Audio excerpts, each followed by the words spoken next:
बिस्मिल्लाहिर्रहमानिर्रहीम। हाज़रीन किराम, मशाहिर की कब्रों की ज़ियारत के हवाले से हम अक्सर बातें करते रहते हैं। मुमताज़ राशिद लाहौरी आपसे मुखातिब है। मैं अपने भाई मिर्ज़ा उस्मान बेग के साथ यहाँ मुस्लिम टाउन लाहौर के कब्रिस्तान में हाज़िर हुआ हूँ। यहाँ बहुत से अहले इल्म व अदब की कब्रें भी हैं इस कब्रिस्तान में, और फ़नून लतीफ़ा और दूसरे शोबों के बहुत सारे नामवर मशाहिर की कब्रें भी आपको यहाँ मिलेंगी। इस वक्त मैं जिस कब्र के हवाले से आपसे बात करूँगा वो माजी की नामवर फिल्मी हीरोइन नैयर सुल्ताना की कब्र है, जो आप देख रहे होंगे कि कतबा जो है उनका यहाँ लगा हुआ है, और उनका नाम जो असली नाम भी लिखा हुआ है तैयबा इशरत। तो तैयबा इशरत जो हैं ये इशरत साहब की बेगम थी, और इशरत अब्बास जो थे उनका फिल्मी नाम था दर्पण, वो भी फिल्मी हीरो थे। तो उस हवाले से इनका असली नाम तो तैयबा इशरत है, लेकिन ये फिल्मों में नैयर सुल्ताना के नाम से अदाकारी करती रहीं, और 200 से ज़्यादा फिल्मों में इन्होंने काम किया, और इनमें तकरीबन 50 फिल्में जो थीं वो पंजाबी ज़ुबान में थीं, बाकी उर्दू ज़ुबान में, और चंद एक पश्तो थी फिल्में, और एक सिंधी ज़ुबान की फिल्म भी थी, उसमें भी नैयर सुल्ताना ने काम किया। तो ये इनकी पैदाइश जो थी अलीगढ़ में हुई, जो अलीगढ़ यूनिवर्सिटी तो आपने सुना ही होगा, मशहूर इलाका है यूपी का, इंडिया का। तो ये इंडिया में पैदा हुई थी 4 मार्च 1932 को, और इनकी वफ़ात हुई 28 अक्टूबर 1992 को। तो हम उनकी बरसी के हवाले से यहाँ हाजिर हुए हैं, बैठे हैं यहाँ, और उनकी बातें कर रहे हैं, उनकी यादें ताज़ा कर रहे हैं। नैयर सुल्ताना जो है ये जहाँ ब्याही गई, वैसे तो 1955 में इनकी पहली फिल्म आ गई थी, और आगे लगातार रुबा सदी तक ये फिल्मों में काम करती रही। लेकिन ये जिस घराने में ब्याही गई थी, दर्पण इनके शौहर थे, और वो पूरा घराना एक फनकारों का घराना था। इनके जो जेठ जी थे उनका फिल्मी नाम भी हिंदवाना नाम था, संतोष कुमार, लेकिन उनका भी असल नाम सैयद मूसा रजा था। तो उनकी कब्र भी यहाँ इसी अहाते में है, और सैयद मूसा रजा की कब्र के साथ उनकी जो पहली बीवी थी जमीला बेगम, उसकी कब्र है। लेकिन उनकी जो दूसरी बीवी थी वो नामवर फिल्मी हीरोइन थी, वो भी सबीहा खानम, अपने दौर की सुपर एक्ट्रेस थी। तो वो अमेरिका गई हुई थी अपनी बेटी के पास, तो उनकी वफ़ात वहाँ हुई। तो सबीहा की जो कब्र है वो अमेरिका में है।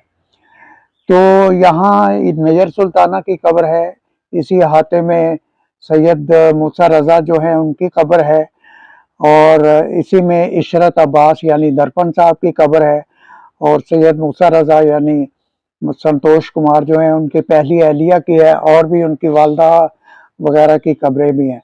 यहाँ से थोड़ा सा हम पीछे जाएं चंद कदम, तो वहाँ हमें माजी के नामवर फिल्मी हीरो, पंजाबी फिल्मों के हीरो थे वो अकमल, तो उनकी कब्र भी है यहाँ। और वो अपने दौर में वो इतनी शोहरत थी उनकी, वो सुपर हीरो थे समझे। उनकी इतनी शोहरत थी कि उन्हें पाकिस्तानी दिलीप कुमार कहा जाता था, पंजाबी फिल्मों का दिलीप कुमार कहा जाता था। तो जो नैयर सुल्ताना थी ये चूंकि पहले फिल्मी हीरोइन का रोल अदा करती रही, और बाद में इन्होंने काफ़ी अरसा माँ का रोल भी अदा किया, या बड़ी भाभी का रोल अदा किया बहुत सी फिल्मों में।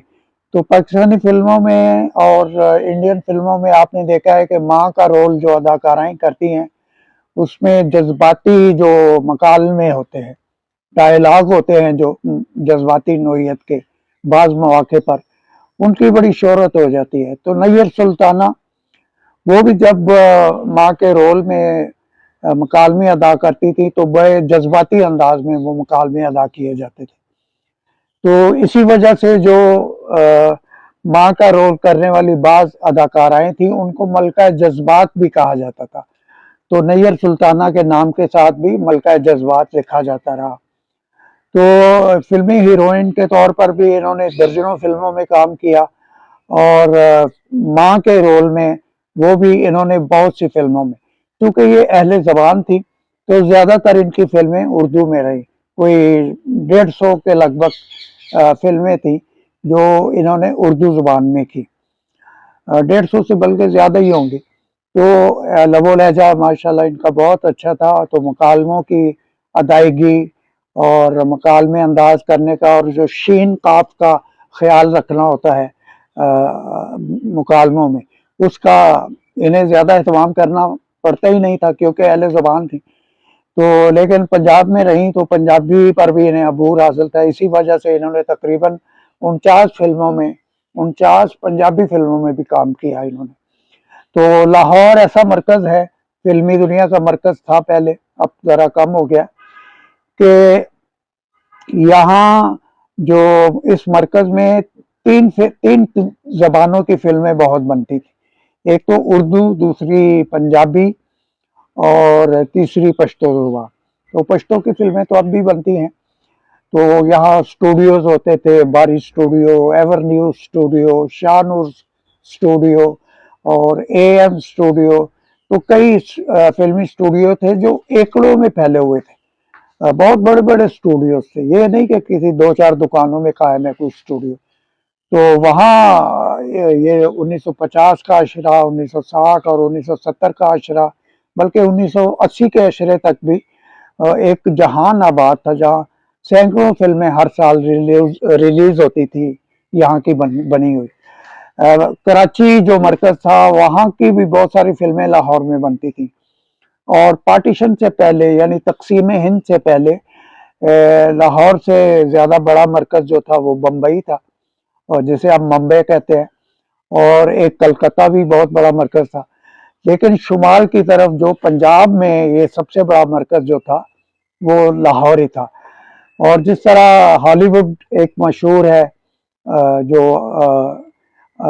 अमेरिका में है हॉलीवुड, उसकी फिल्में बड़ी मशहूर है। तो जो बॉम्बे में बनती थी उनको बॉलीवुड कहा जाता था, और जो लाहौर में बनती थी उनको लॉलीवुड कहा जाता था। तो कि ये लॉलीवुड की फिल्में हैं। इसी तरह जो ढाका में फिल्में बनती थी वहाँ उनको डॉलीवुड कहा जाता था। तो लाहौर का मरकज जो है ये लॉलीवुड, एल से शुरू होता है लाहौर का नाम, तो उस वजह से इसका नाम लॉलीवुड था।